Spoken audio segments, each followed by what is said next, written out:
I don't think you can afford not to be an IEEE member. So that's the first thing I'd like to mention about IEEE.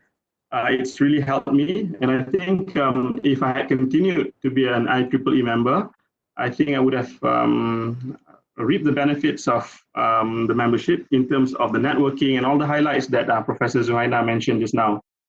So I think without further ado, really, I've been invited to talk today on. No, not anymore. Are you going to give me a free membership? We will talk about it. I should be a member. Okay. Yeah, I think you got me there. I'll be a member again soon. So welcome everyone. Today we have I think an interesting title for us to discuss. What I will bring today, I think, are more questions than answers in terms of what's happening around us. We are seeing a very volatile and uncertain period in our lives. We believe that, well, at least I believe that this is something that could be a game changer in how we will lead our lives in the next few years.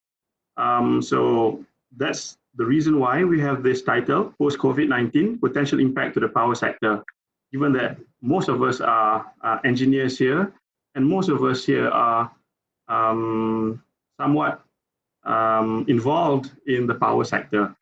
So I think without further ado, I'll just go on to my first slide. Just to introduce what we do in UiTM Energy and Facilities. We are a UiTM-owned company. For those of you who are outside of Malaysia, UiTM is University Technology Mara. It's a public university.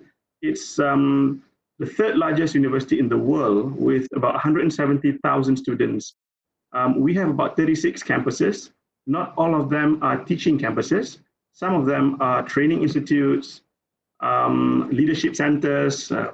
Professor Zuhaina is a director of the Leadership Institute in Sepang, which is not very far from Kuala Lumpur, for those of you who are not in Malaysia. We're a comprehensive university with many faculties ranging from the arts to technical, to languages, to culture, anthropology. So it's a comprehensive university in UiTM. Now, given that we are a very big university, the budget for UiTM is also very big.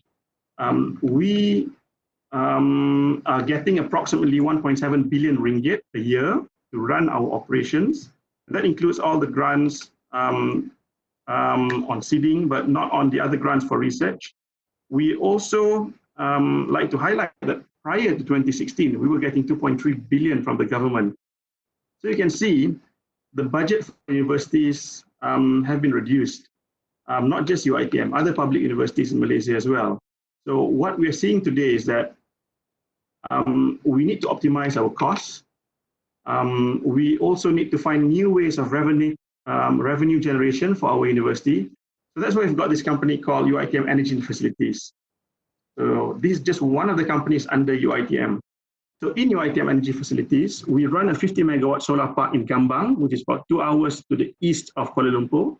We're fully operational and we're selling power to the grid through Tenaga every day. And I'd like to highlight every day, not every night, because it's a solar power station. And we make about 83,000 gigawatt hours a year. And we make about 83,000 megawatt hours a year. And we make about 33 million ringgit in terms of revenue.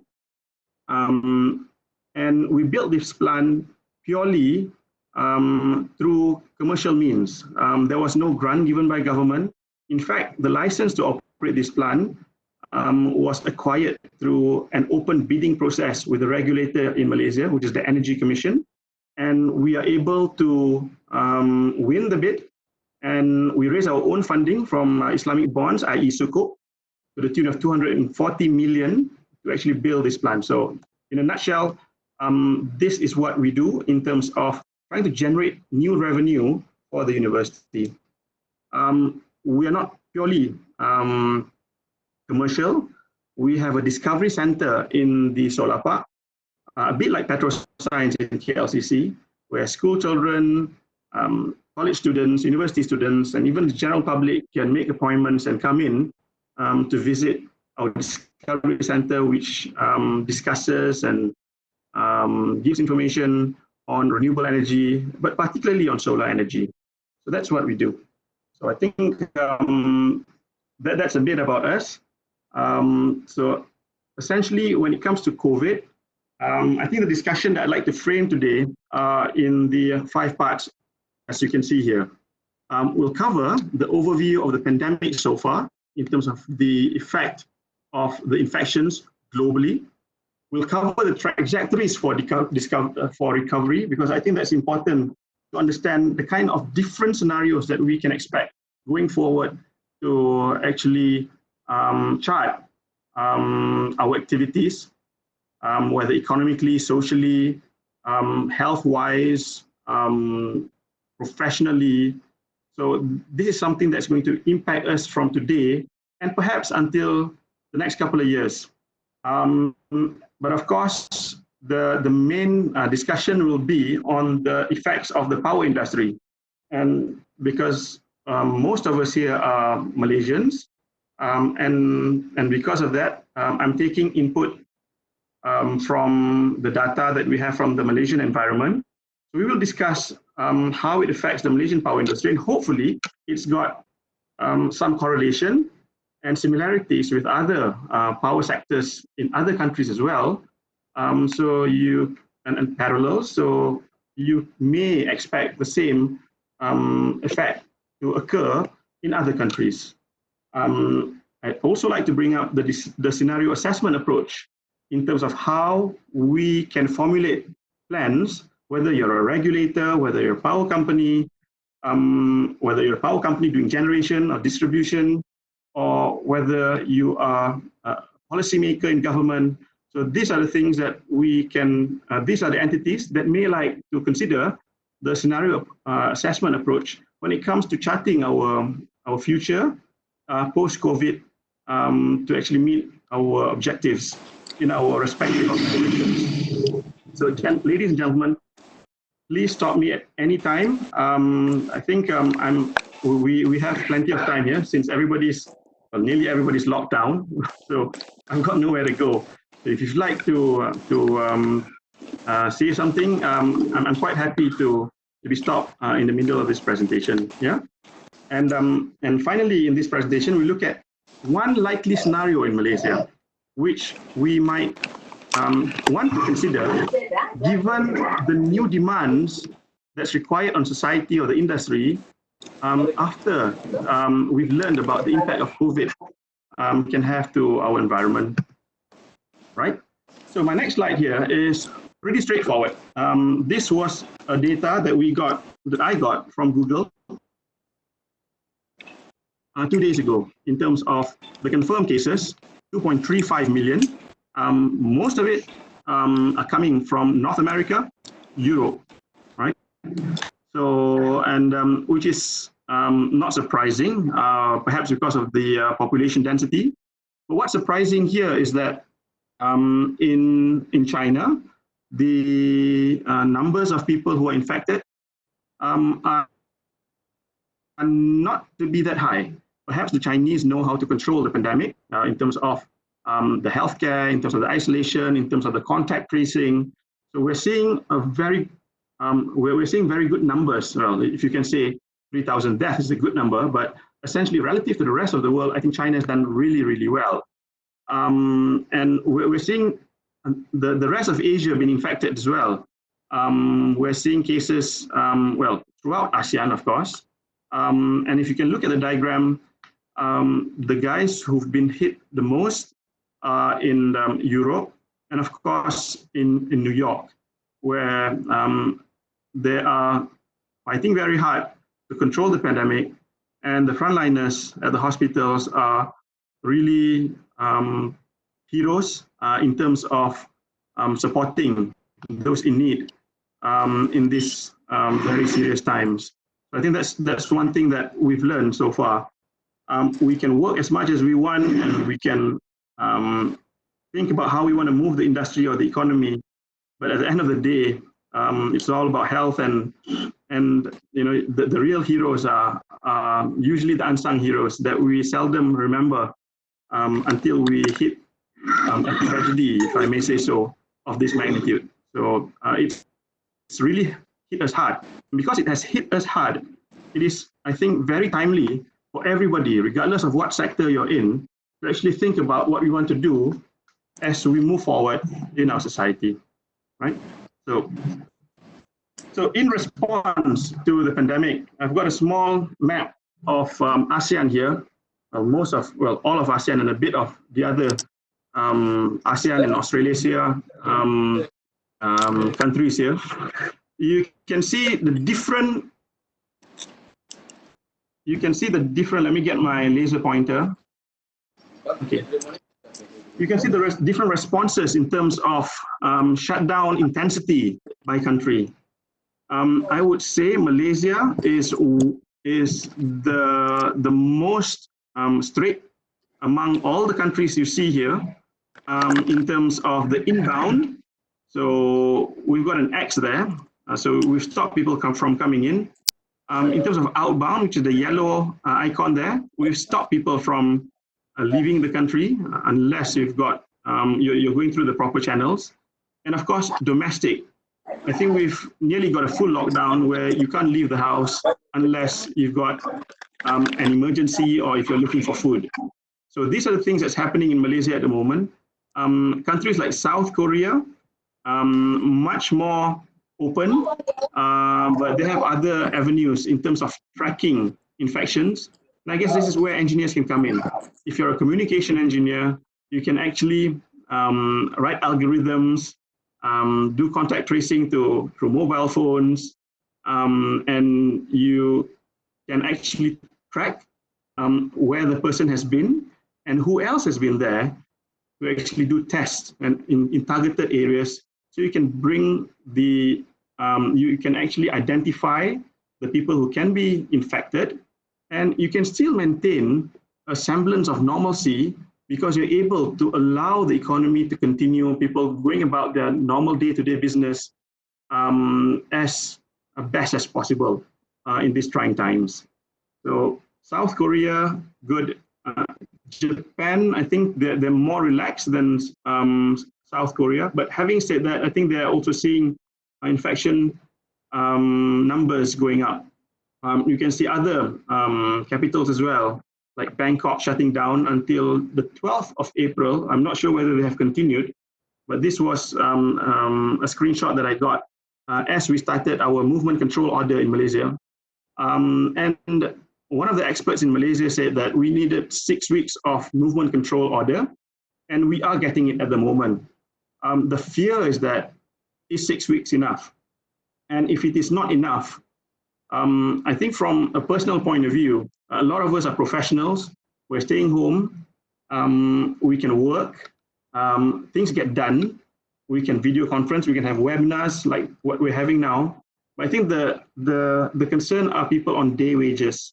These are the guys who live on what they can earn on a daily basis. So these are the communities that's most hard hit by any movement control order because they need to survive. In the environment that we're in Malaysia at the moment, you can see that we've got new cases coming down per day. I think it was about 50 plus yesterday. We've got high numbers every day being discharged, which is the white line there. In terms of deaths, we are still under 100, but ultimately any death, even if it's just a single one, is still tragic. So it's something that we've got to think about as we come out from our MCO in Malaysia on the 28th of April, right? So these are the numbers in terms of our recovery, in terms of the drop of the infections identified per day. So I think Malaysia's making good progress, but we have to maintain our vigilance because you could have a second flare up if the, shall I say, I think this was actually communicated by the Director General of the Ministry of Health yesterday that we have to follow 6 steps in order for us not to have a recurrence of infection. And then one of those 6 is social distancing, movement control at a higher level in terms of how people fly in and out of the country, etc. Right. So let's move on to the economic aspect of the MCO, the Movement Control Order, and the effect that it has on our economy. Now, the Movement Control Order is such a short period. It's just 6 weeks.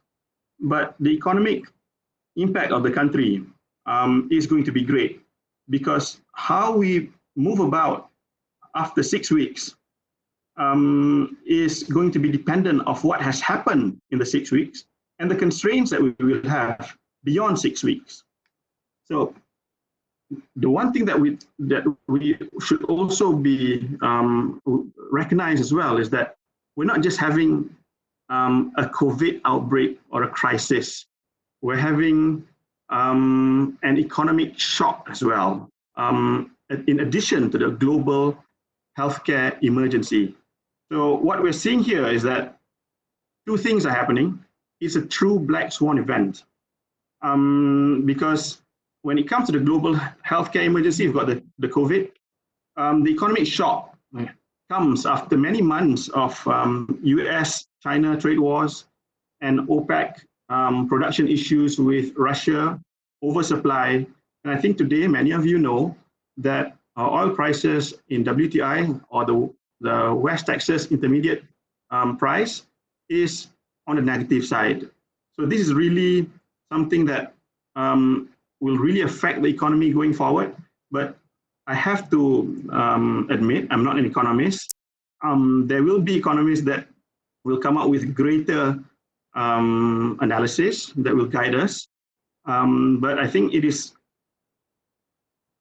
very timely to recognize that it is something that we have to handle as we move past our MCO. Right. So on the right-hand side of the slide, hang on a minute.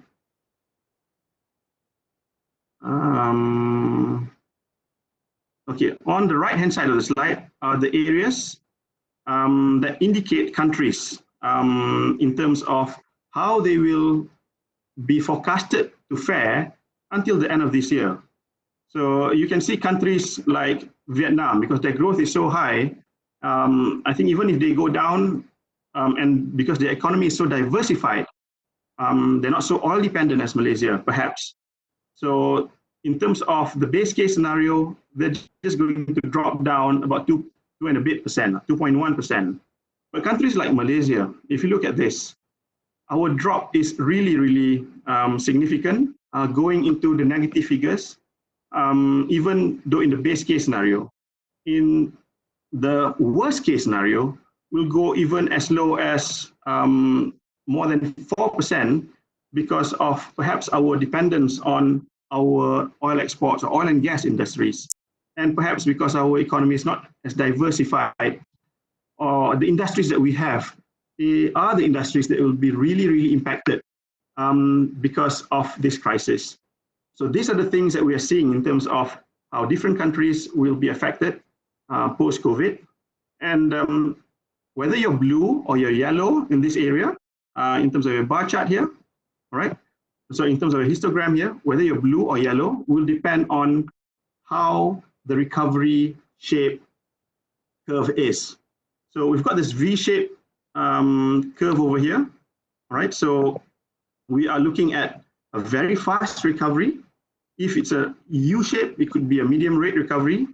If it's a recurrence of a reinfection of the society, then we can have a sharp W, or perhaps even a shallow W that will take longer to recover.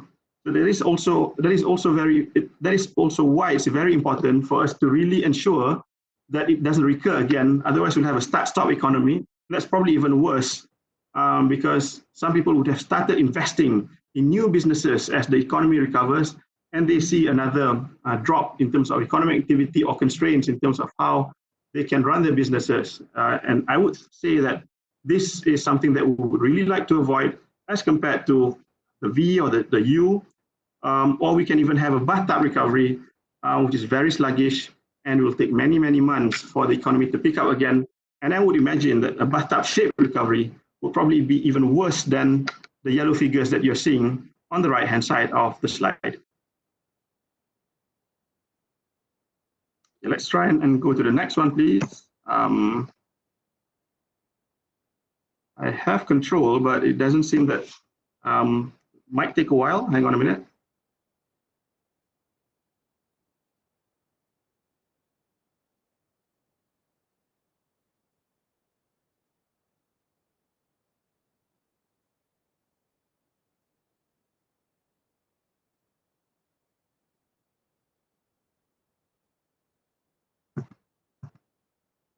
I'm trying to get the slide down, but perhaps because of this notation,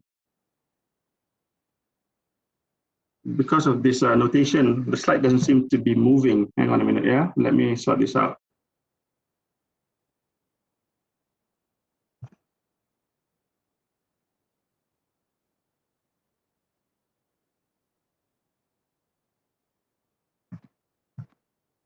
So while we're waiting for the slide to move, I would be okay to take any questions from the audience so that we can discuss further. This is more of a discussion session more than anything else, but if there are some conclusions that we can arrive to, I think that would be great. So please use this time to continue to discuss, or if you see anything that you think you'd like to highlight to the rest of the audience.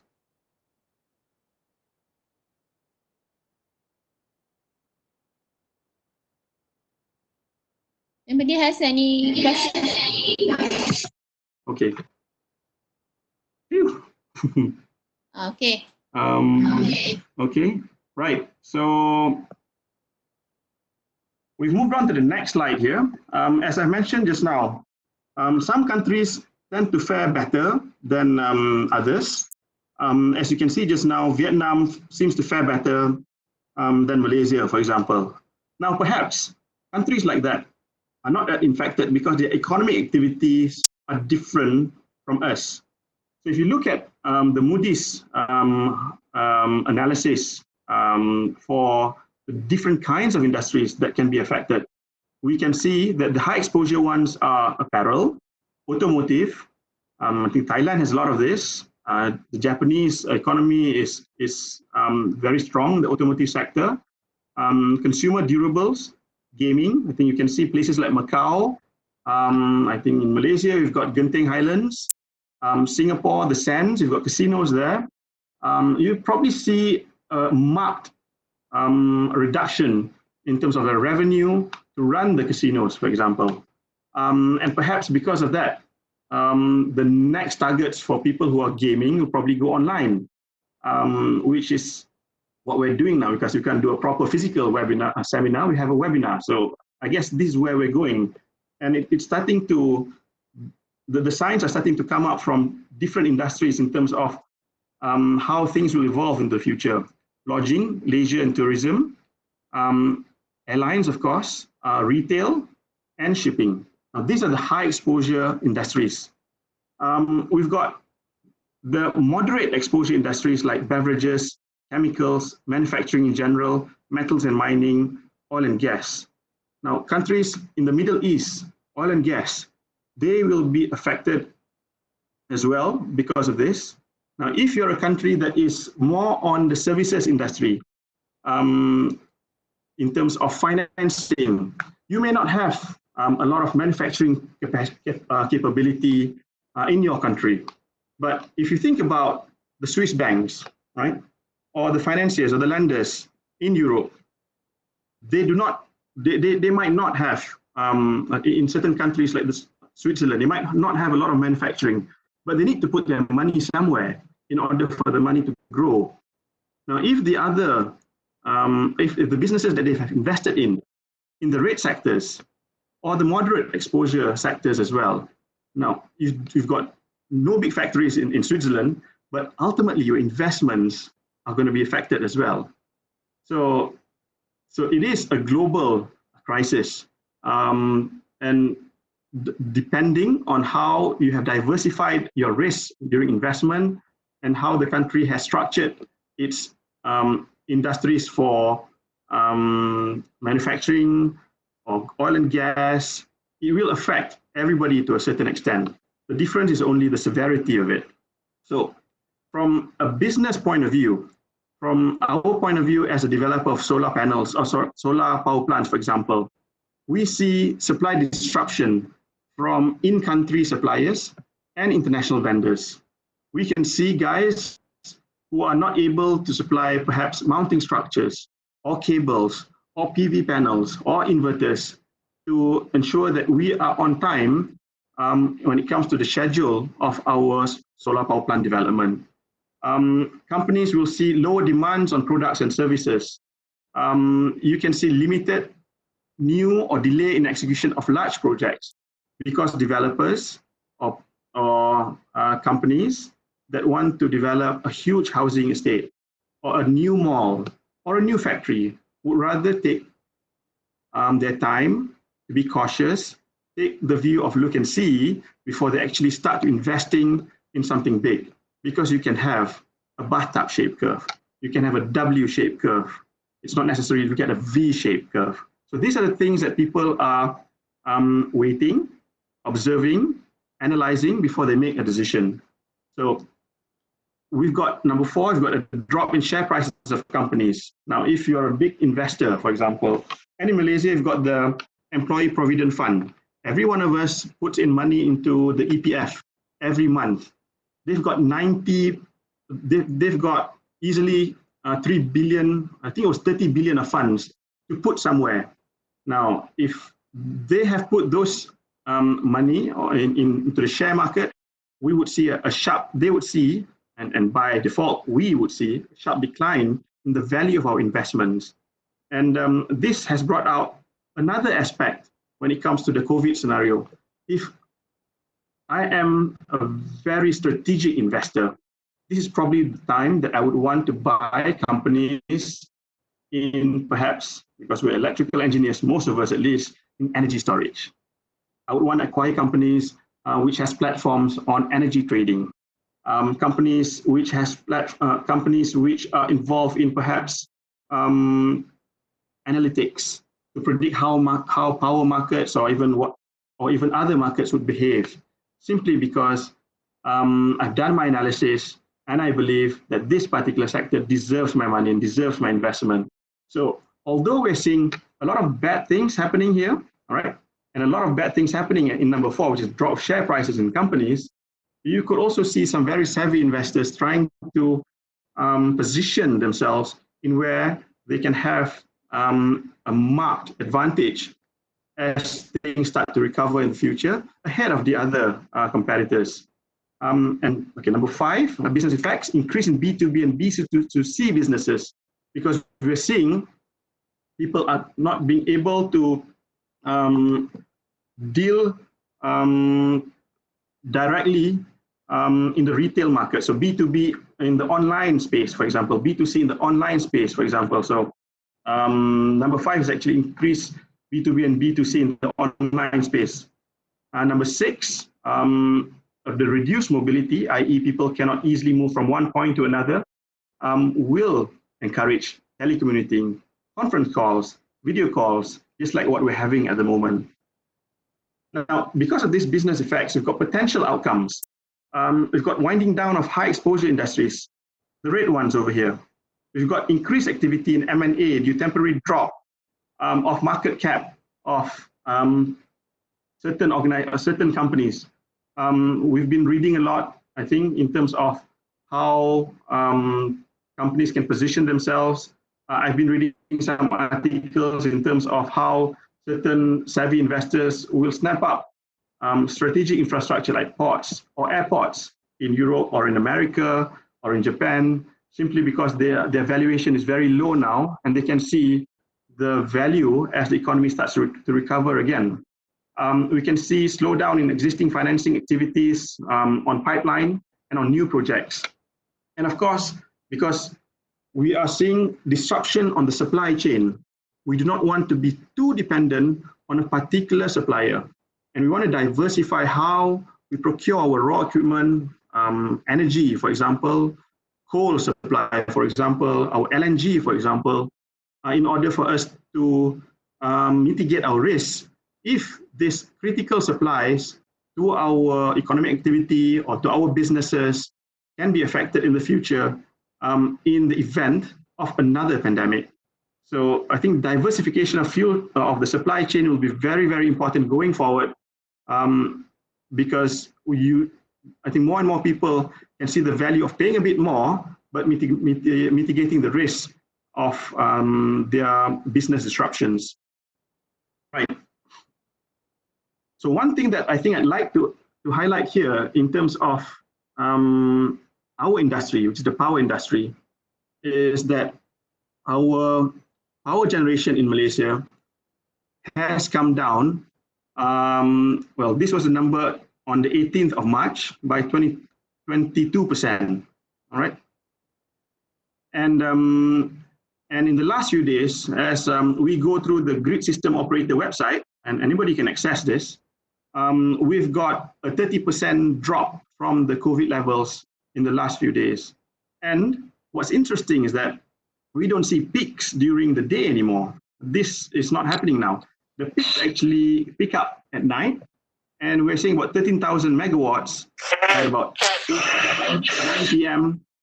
Because there's less economic activity happening outside people's homes. So in the evening, and because people are under MCO, a lot of activities, air conditioning, cookers, TVs are operating at night. The peak is happening at night. Yes, Junaizi. Sorry. Yeah, you want to? Yeah, please continue. No, sorry for the interruption. Please proceed. No. Sorry, do you have something to add? No, I was going to say, actually, it has dropped more than 30% from about 13,000 megawatts, especially during the first week of the MCO. And then it slowly picked up to about 1,000 megawatt more than the lowest level in the second week, showing that there was some businesses that that have been allowed to operate. But I agree with you that it's going to be. I agree with you that it's going to be. I mean, it's going to be a long shot for us to reach that level again after this. Thanks for the observation. For everybody else's information, Junaizi is with Tenaga. He was my colleague in Tenaga before, and he's in the transmission division. So if you need to ask any further details in terms of how this has affected the grid, I think Junaizi would be the man you want to talk to. Right. So as Junaizi mentioned as well, just to reiterate, the likelihood for grid maximum demand to reach back to the 11th of March levels is expected to be very slim. 18,000 megawatts seems to be a mirage, if you might say that. That will take a while for us to hit again. Now, surprisingly as well, because the demand profile has come down different, and it looks different now. We've got less peak, so we've got no peak.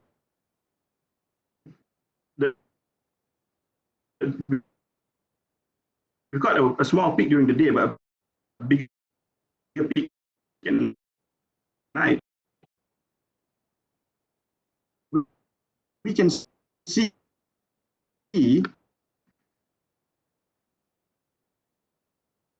that the dispatch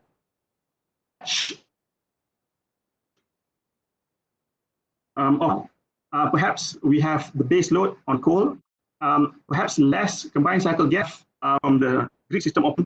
Even during this low load period, the OCGT guys are only making money, or open cycle gas turbine guys are only making money from the energy payments. But the other thing that we can also observe from the mix of energy generated from the Malaysian power plants is that the coal proportion of the megawatt hours that's been generated has moved up from 61 to 67% of the total energy generated, simply because we've got less of these yellow bits, which is the combined cycle gas turbines doing load following, and we're able to meet the demand without having to have other generators coming in as well. So in this particular case, pre-MCO, 17,611 megawatts on the 9th of January. During MCO, 13,583 megawatts on the 19th of April, which is just one day after the MCO. And you can see the difference of how it makes the power, the fuel proportion is in those two periods. Sorry, Doc. Yeah. Junaizi here again.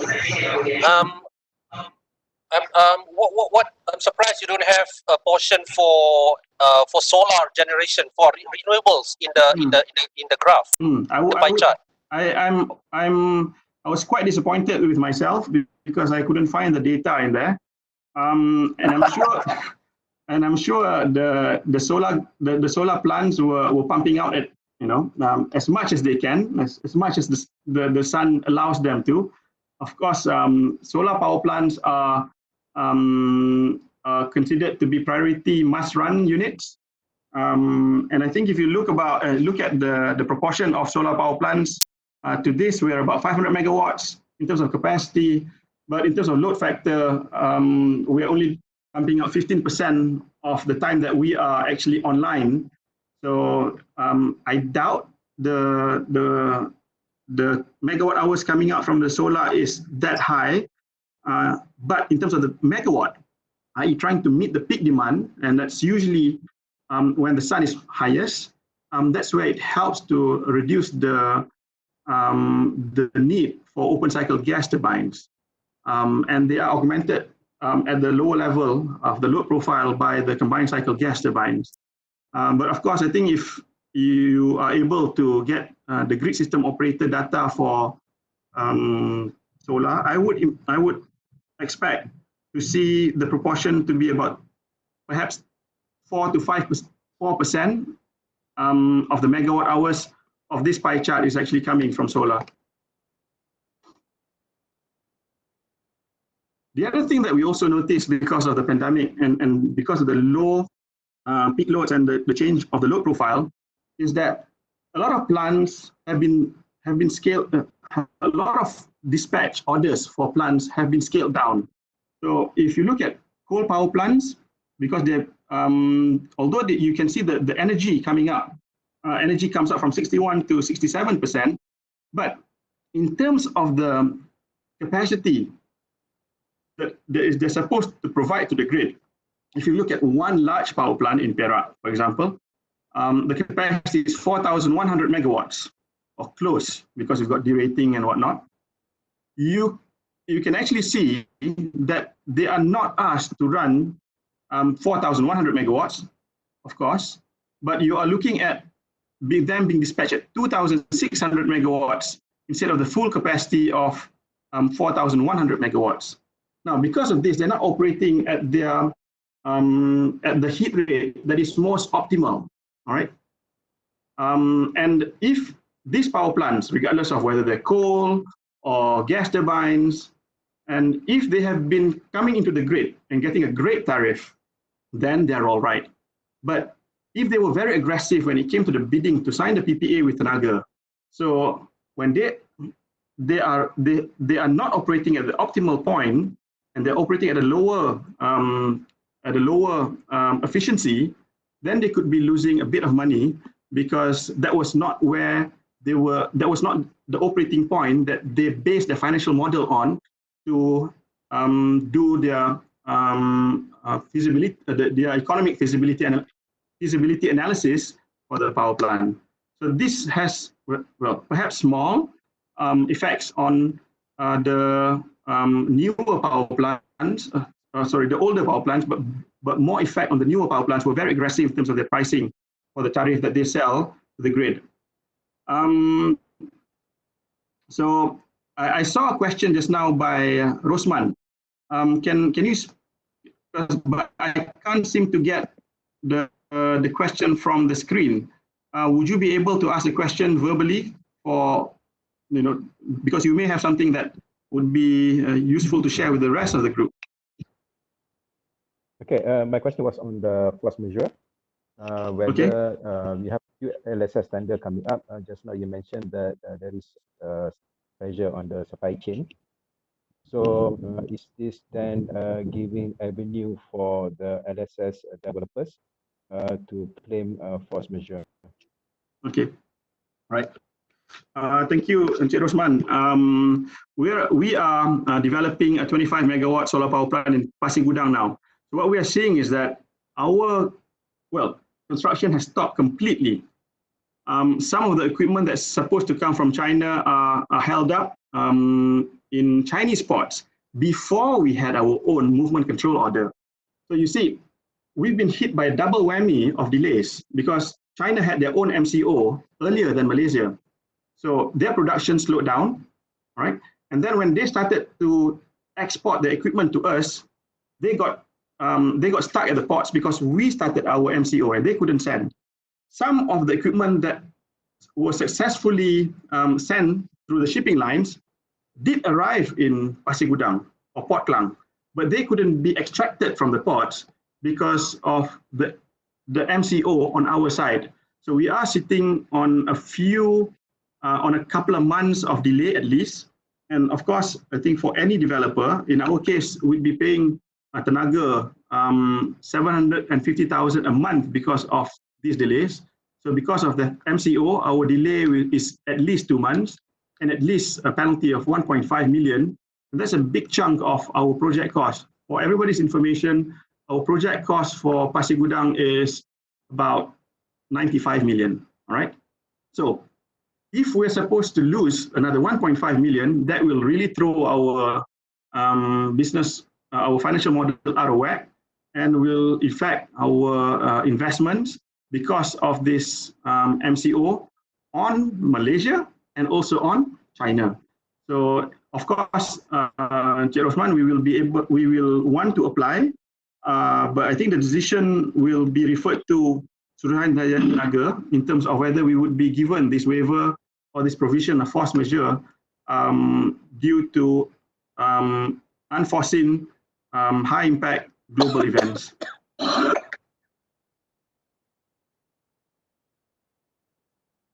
Right, so I'll move on to the next slide, please.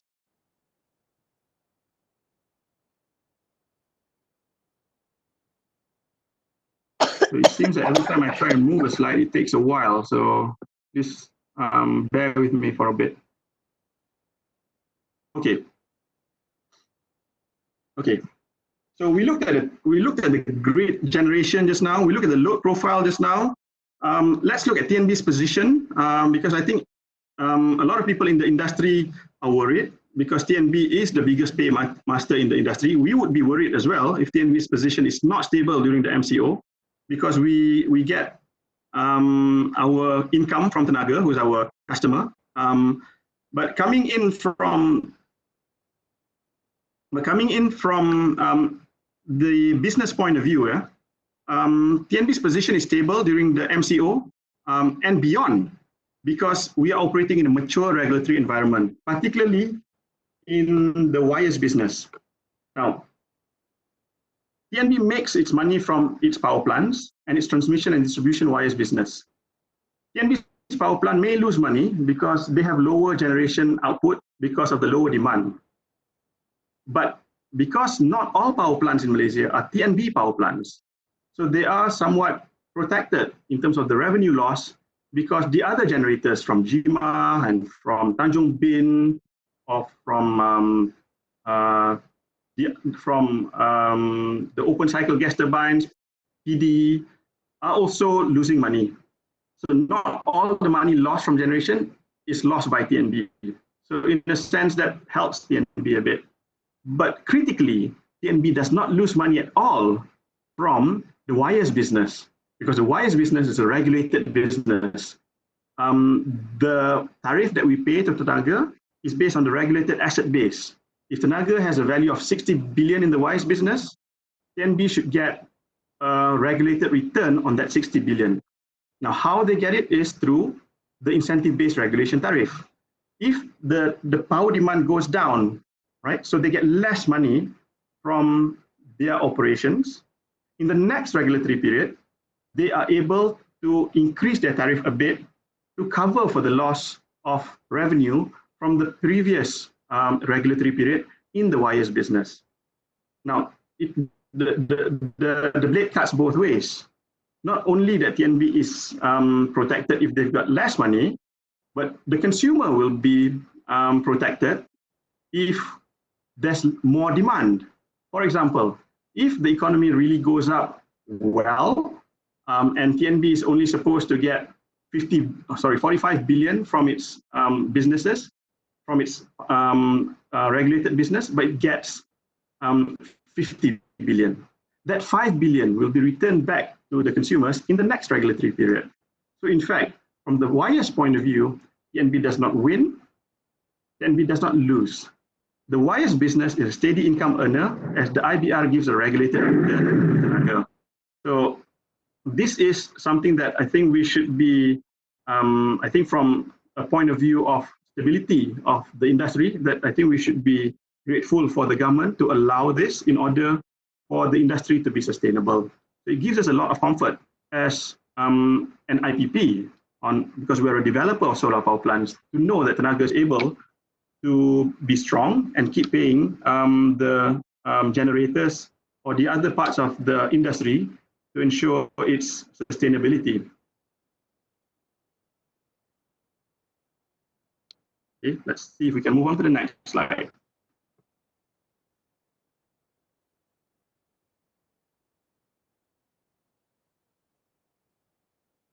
Okay, now, I'm sure a lot of us here would also like to know, right, that's the regulated business, the stable part. What happens to the new part of the industry, the renewable energy industry? Differing views are coming in from different parts of the world, within this very short period of time, since MCO in China and MCO in Malaysia and now MCO everywhere else. Positive news coming from Japan, for us in the ASEAN region. Perhaps the positive news in Japan times may not be very positive for the China economy. So in the Japan times, it has indicated that because of the COVID scenario, because of the issues on supply chain and maybe other socio-political reasons, the Japanese are moving their industries out from Japan into the ASEAN regions. Power demand could increase in ASEAN, particularly in places like Thailand and Vietnam, because of the more open economy of these countries.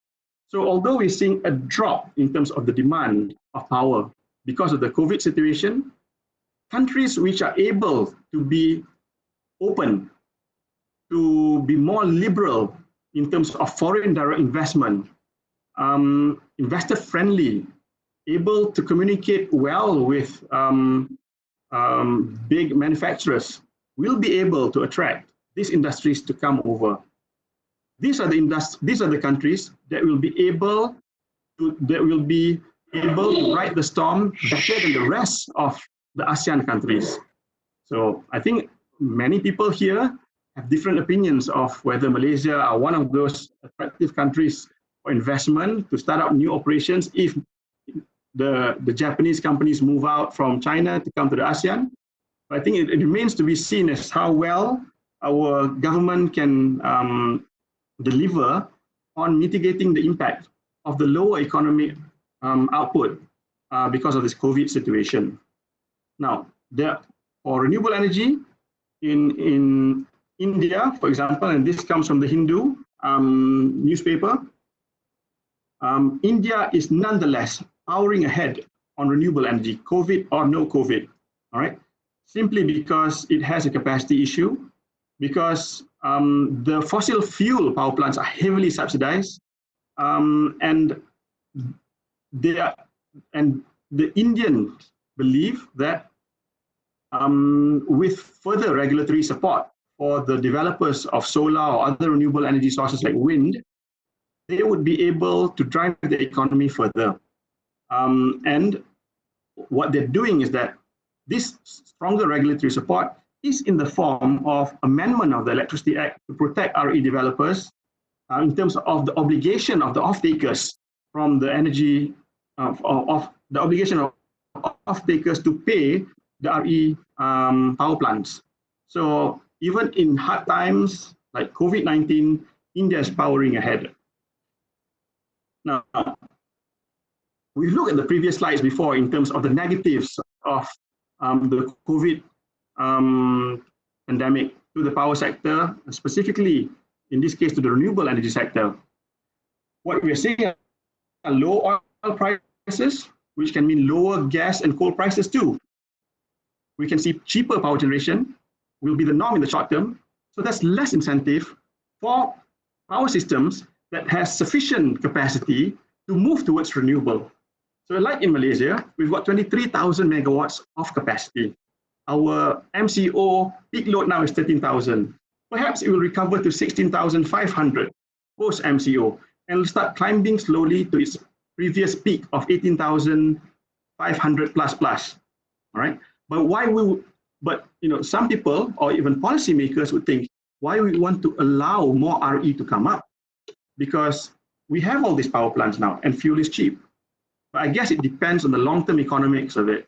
How long will cheap fuel be cheap? And perhaps that is some saving grace for the renewable energy sector to keep communicating to the government that we want to grow, because cheap may not be cheap for too long if we have a V-shaped recovery of the pandemic. Another aspect, another point of view in terms of how renewable energy will be affected by the COVID scenario.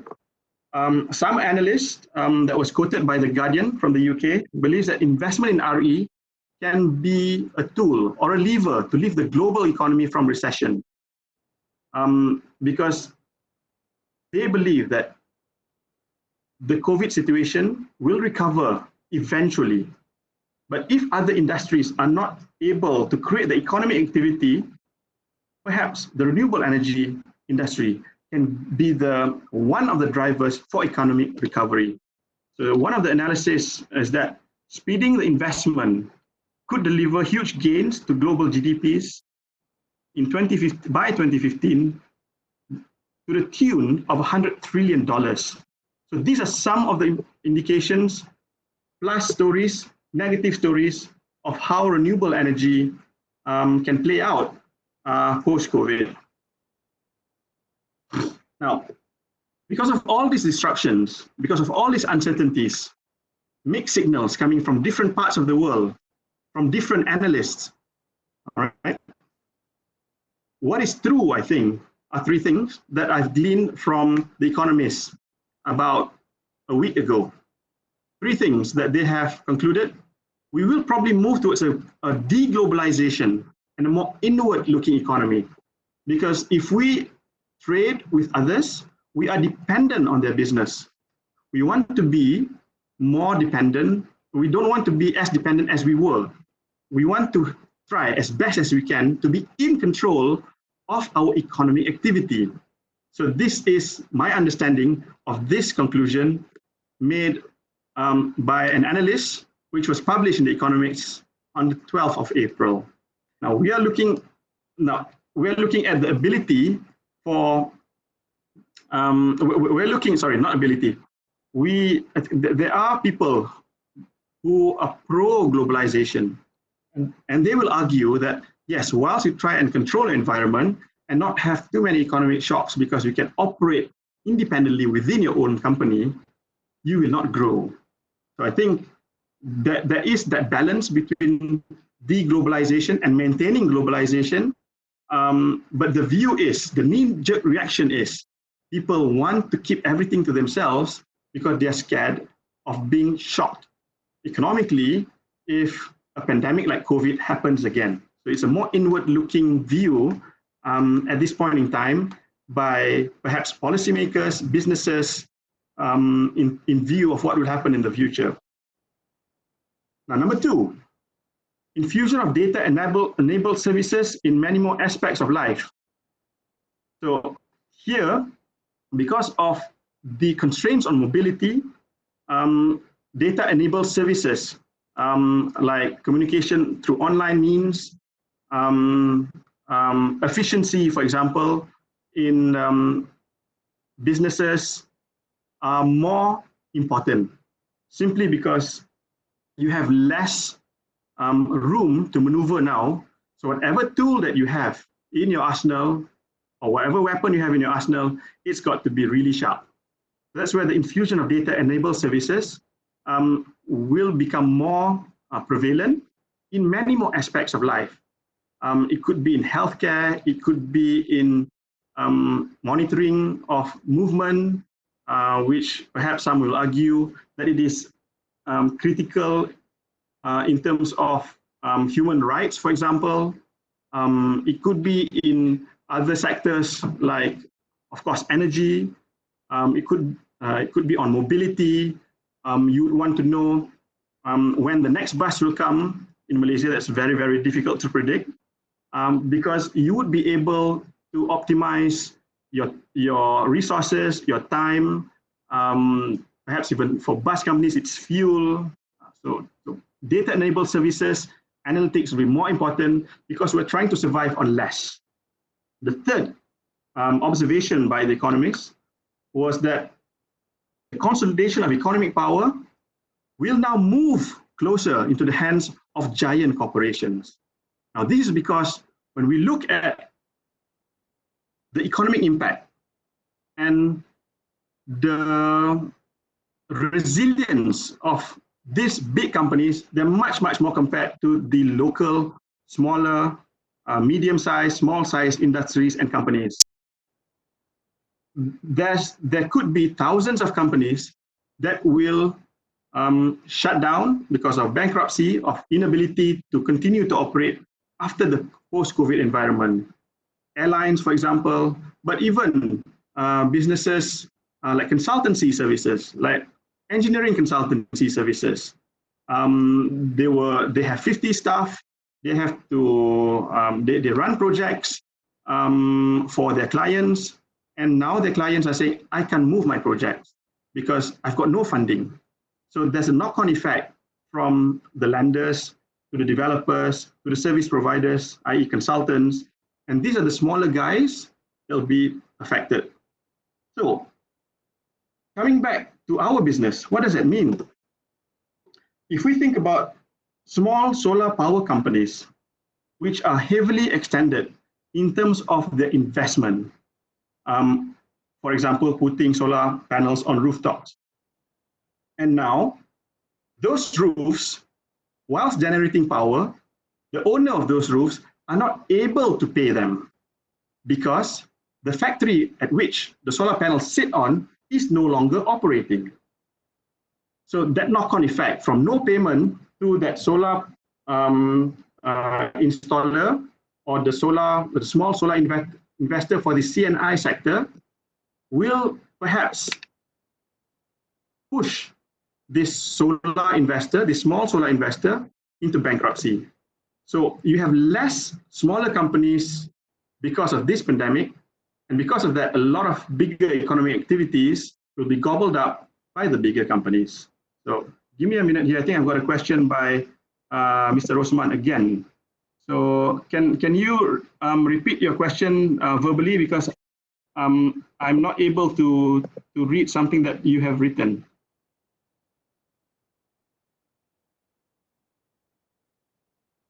I have a poor connection here, so you have to bear with me. So the question is, when you give up stimulus package to for energy, you have a choice whether you give it to the traditional fossil fuel or do you give it to the renewable energy. So noting that if you give it immediately to the fossil fuel, you can immediately fuel the economic growth, because traditionally like coal, gas, and oil, for example, an immediate increase in the consumption will immediately increase the energy output, thereby immediately drive the economic recovery. Whereas if you put money into the stimulus package towards the green economy or the renewable energy, you will not get it immediately. You will get it in probably a few years' time. So this is more mid-term and long-term approach. So if you have cash now and the government needs to give stimulus package, do you channel it to the traditional fuel or do you channel it to the renewable energy? Okay.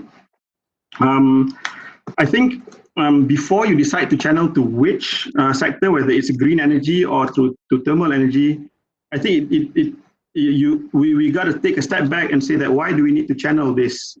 Is it because of demand growth? So I think the question is, we're not going to see very much demand growth, right?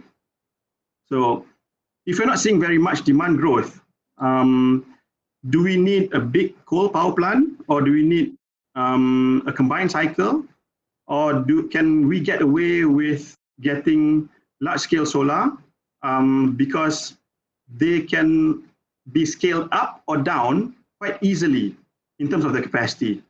So I could sound quite biased here because I'm in the renewable energy industry, but I think whether it's green or not green, it boils down to what is the megawatt capacity that you're trying to meet.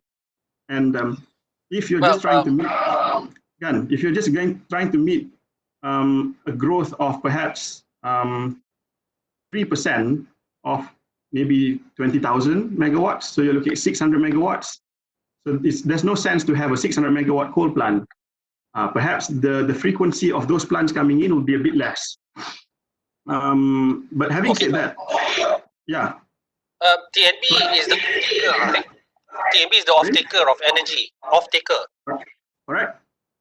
So if TNB can honor the PPA, then why would generators require any help, any financial help? Okay, right. So that's why I say the decision whether you want to move for more thermal or more green is a decision based on the demand, and that demand is based on your economic growth, right? So that economic growth, as we can see, as we can expect after COVID, is going to be minimal. So it's not a question of whether we put money here or money here and it will grow or not. I think from a generation plant-up point of view, you want to put money where it is most economical. You want to get more bang for your buck. So if you're building, if you're just meeting a small demand, you don't need a huge 1,500 combined cycle gas turbine plant, right? So, sorry? Hello? Hello?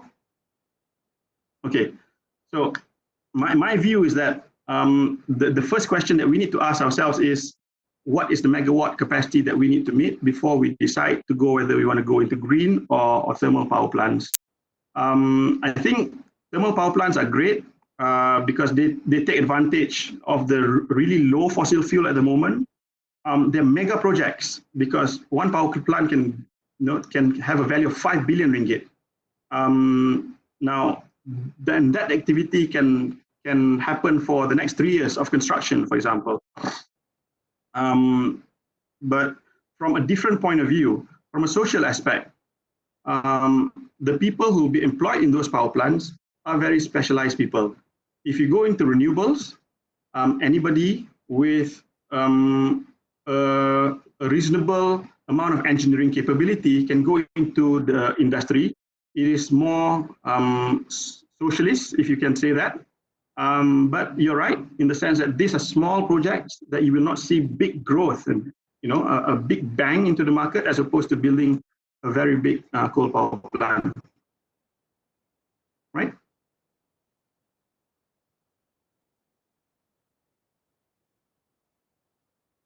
So as usual, I'm trying to move on to the next slide, which will take a while. Okay, while we're doing that, I think Ali has a question here. If you can just turn on your mic for a while and pose a question.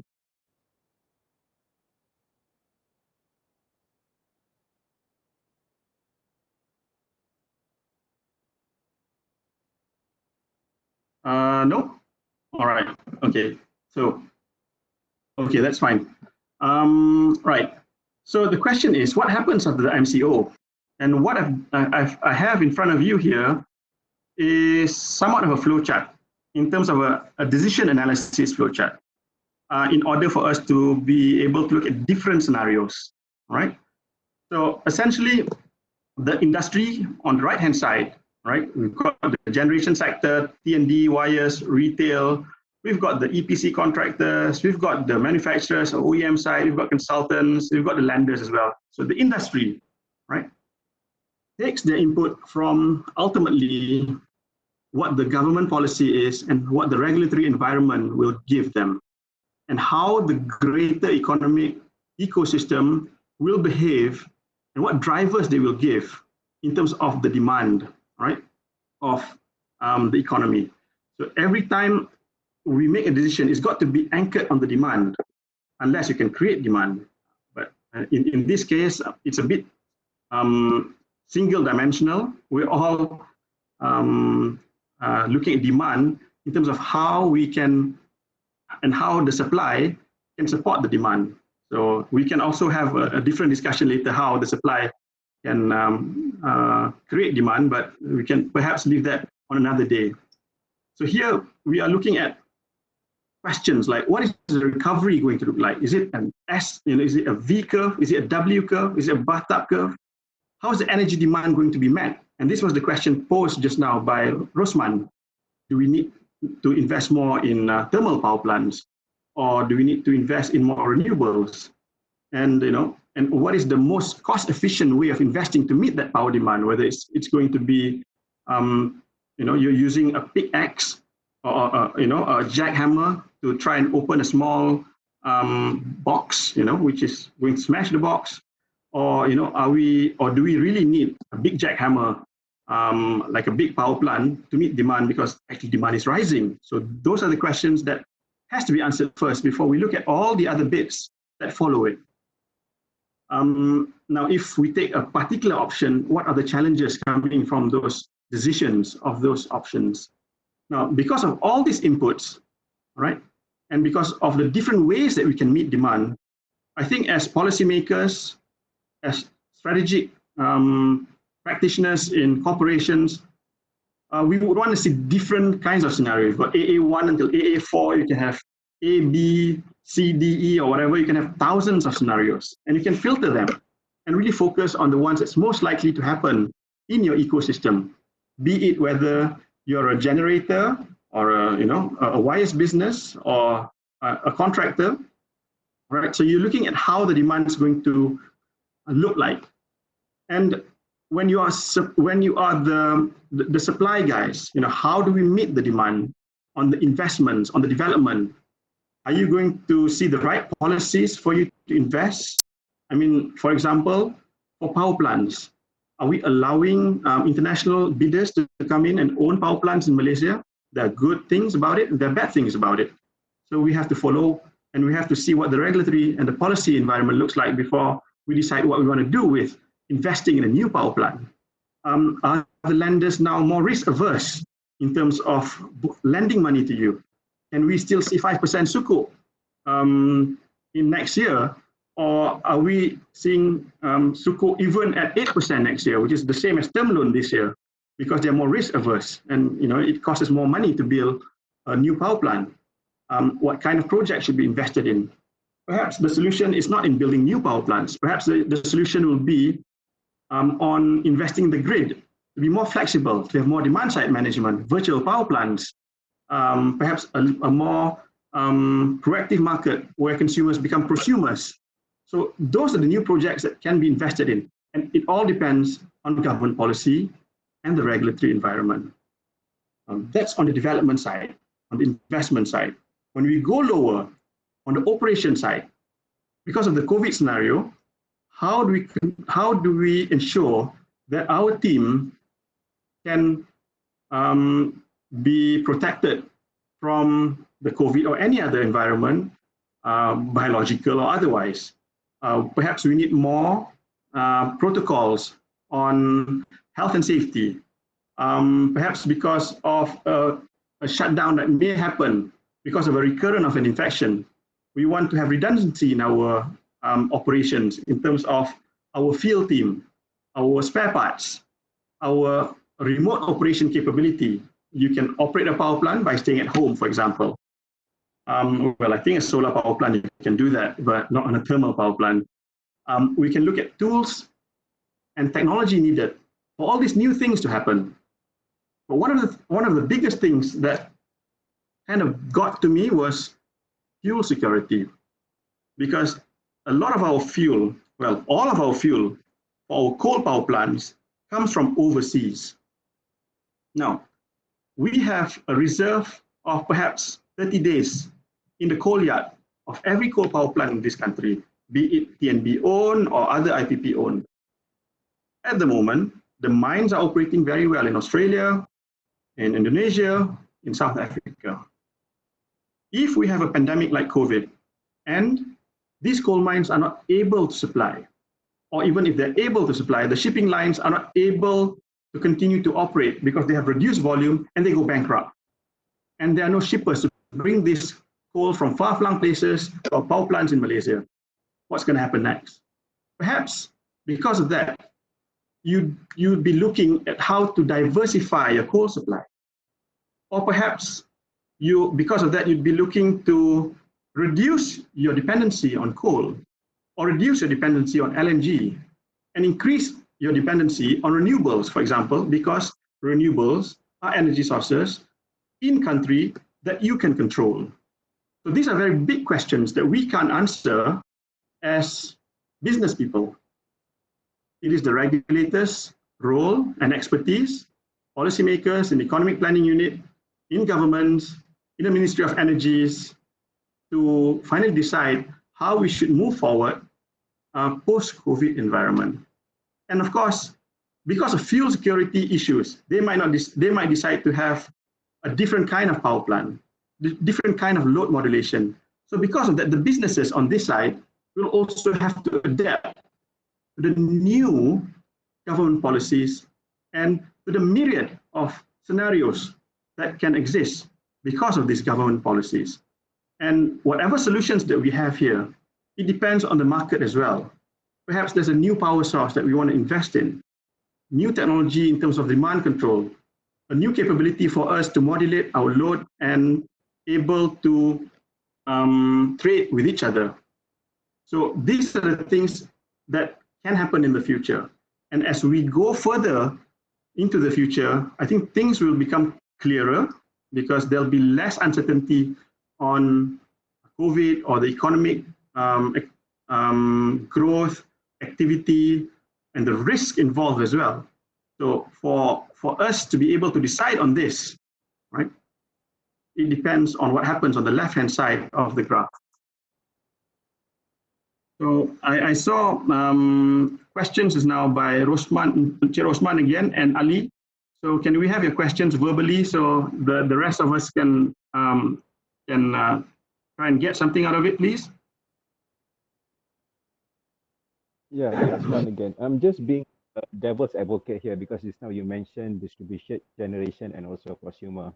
So let's say going forward, Malaysia will have more distributed generation, especially in the industrial and town areas, and probably more consumers.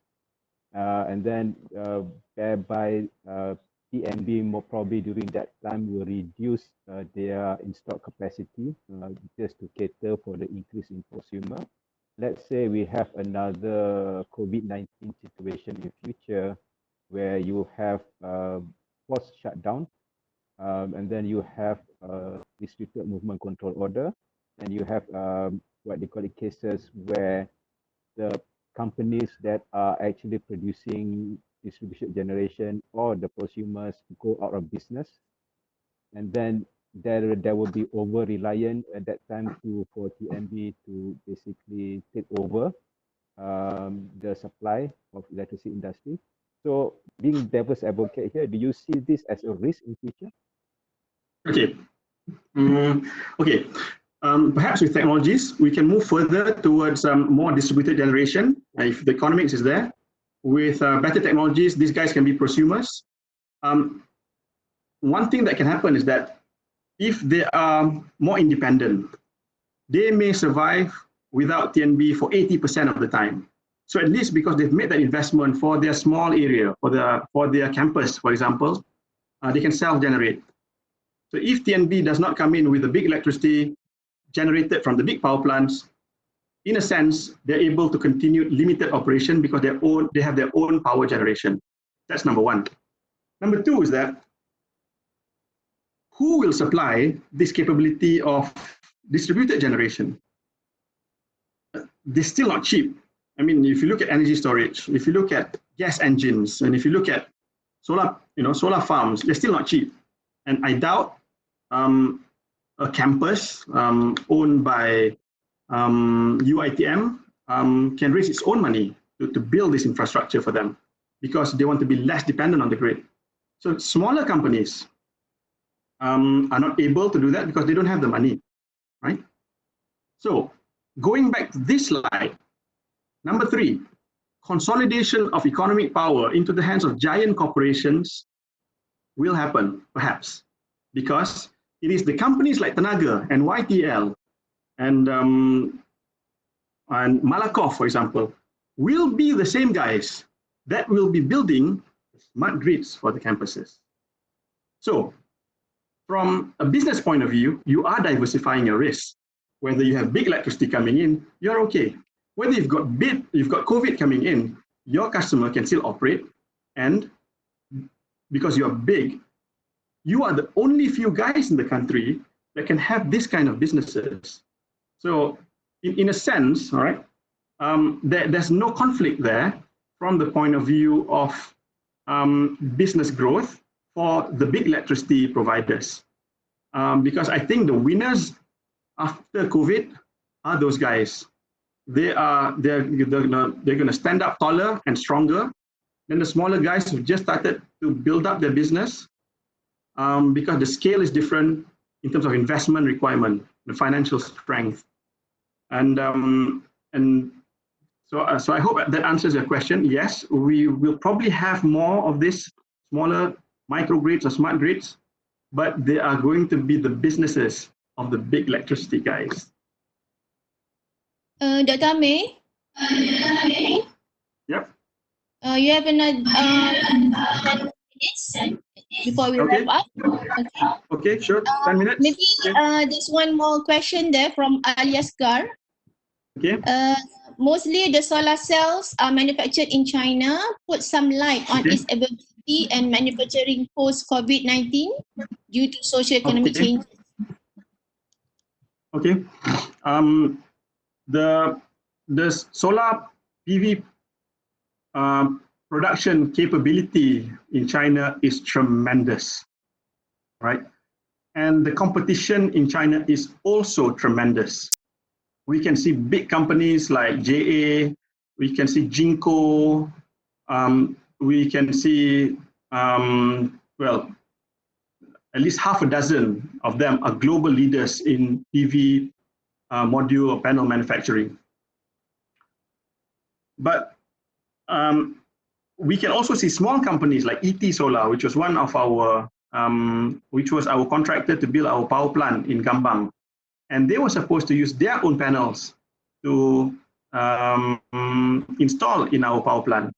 But in the end, it wasn't their panels that was installed because their production capacity in China had to shut down. So what I'm trying to say here is that China has a very vibrant, competitive, cutthroat PV panel business. PV panels are sold like commodities. Their prices change on a weekly basis.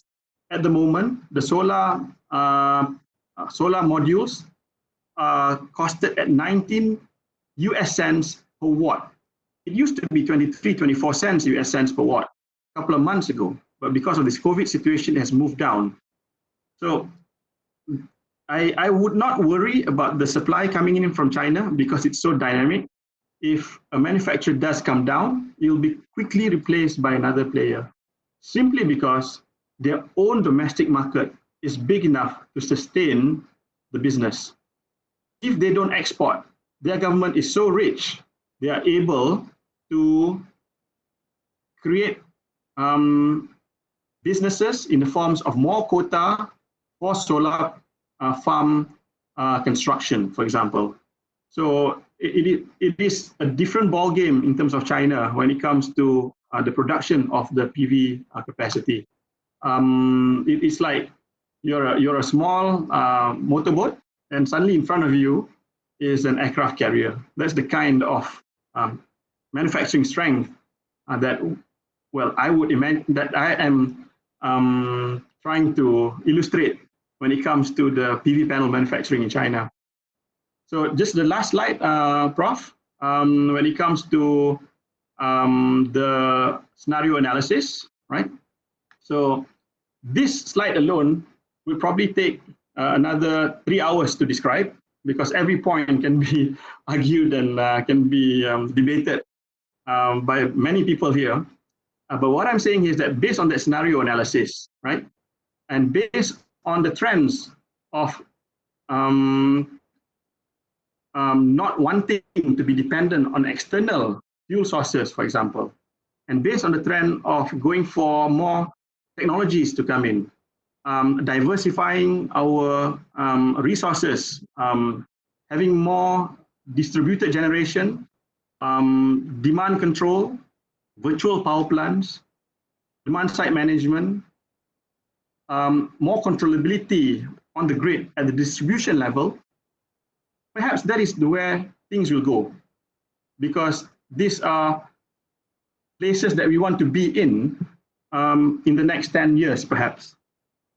But I think given the constraints on movement and constraints on resources, perhaps movement into this direction, which is scenario AA1, all right, even with low growth, all right, we want to reduce our import fuel and we want to increase our renewable energy, because you want that economy to be stimulated by a new industry in Malaysia that can grow incrementally in small enough bites for it not to be a big lumpy investment, because we don't need that demand coming in so fast. It's a bathtub curve recovery, right?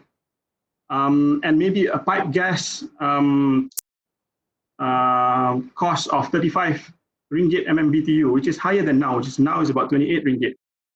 Maybe because of reduced availability of this commodity. So we think that any movement to newer technologies can only be accelerated if this scenario is considered. But of course, we have to come back here and see what kind of scenario might happen. And depending on the scenario that might happen, it will determine what we will do as a government, as a regulator, as a business. It will determine what we will do in terms of what sector we're operating in. So what I have given here is just a methodology in terms of looking at different scenarios of what might happen into the future, turning it through this concept of scenario analysis, and coming up with your own conclusions in terms of how best you want to move, given more certainty post-COVID scenario. Right? So I just want to conclude now with these 4 items. Right? So number 1, we cannot determine what the future, we cannot see or postulate very well or forecast very well what the future will be like. It's still uncertain in terms of the recovery of the COVID scenario, in terms of infections, market direction, and government policies, right? But this crisis can be used as a springboard to reboot the industry as a whole and promote national security and long-term efficiency in terms of our supply chain. Number 3, because of these reduced resources and perhaps cost efficiencies and cost reduction of new technologies, we can look at implementing them or into our everyday lives, into the grid particularly, for better grid controllability, to make us less dependent on the big grid if the big grid fails because of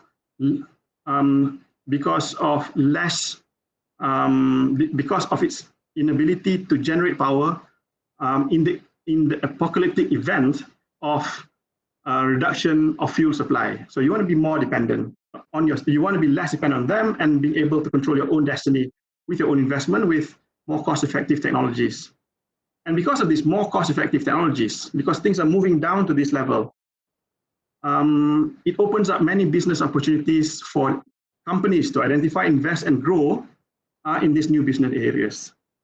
And I think the biggest winners out of this are the big companies, because they have the financial muscle to go into these new areas. They have the companies like Tenaga and Malakoff, they're like the Titanic, right? They start very slowly, right? And if you look at how the marketing has been done by solar companies looking for CNI customers, they're very fast moving. They're very agile, these small companies. But once Tenaga comes in, right, for example, and they start to engage, for example, state governments, boom, suddenly they have 50 megawatts of roof to start to build on. And they are unstoppable. The momentum is there because of the financial strength of companies like Tenaga. So these are the challenges for people to think about, and the opportunities are there, or whatever company or organization that you're in now. It's time for us to relook at how we can move forward. It all depends on government policies. If you're proactive, you might want to engage government to shape those policies in order for you to move whatever business, whether you're a big business or a small business, whether you're in the power business or the food business, for example. This is the time to actually make those proposals if it is for the betterment of society. And I think with that, I'd like to conclude. So thank you very much, everybody. If there is an opportunity for Q&A, I would be happy to answer questions based on the moderator's consent. So thank you very much. Thank you, Dr. Amir. I think presentation, and I think, maybe I can open up one final question from the participants. Are there any burning question you'd like to ask Dr. Amir?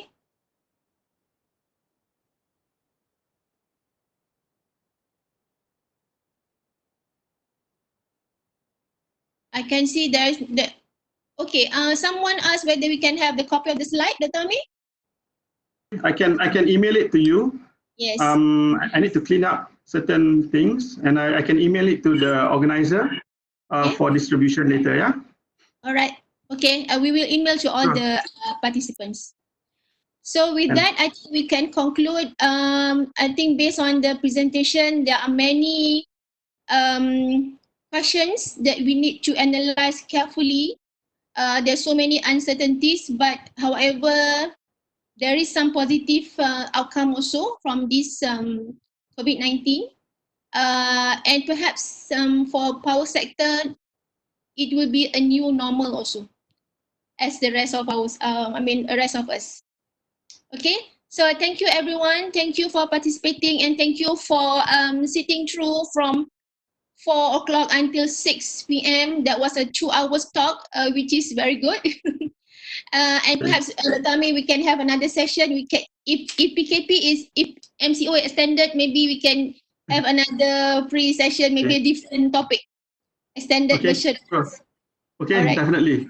I would like to have a bit more time to discuss my second last slide, because I think that can open up a lot of, it's a can of worms basically. Once you start to discuss that, then people will come in from the grid side, will come in from the renewable energy side, and I think there'll be a lively debate if we can have that discussion. Okay, sure. We can arrange. Just let me know the title then and the time. Okay. Okay. Thank you, everyone. And for those who are not the members of IEEE, okay, please browse our website or Facebook, and can also contact me if you have any question. Okay, thank you. So with that, Assalamualaikum, and have a good day. Yes. Prof, just one thing, Prof. If I can just say, if there are questions from the audience, you can get in touch with me on LinkedIn. Okay, my LinkedIn name is Amir Hisham Hashim. you can search for me, and I can take questions on as they come over there. Right. That's all. Sure. Okay. Thank you. Right. Okay. Bye. Thank you. Thank you, IEEE. Thank you, Prof. Thank you, Bye. Haroon. Okay. Bye-bye. Haroon, you want to say something? Very much.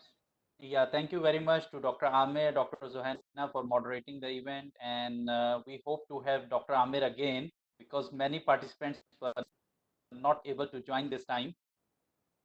So I hope many can join in the next session.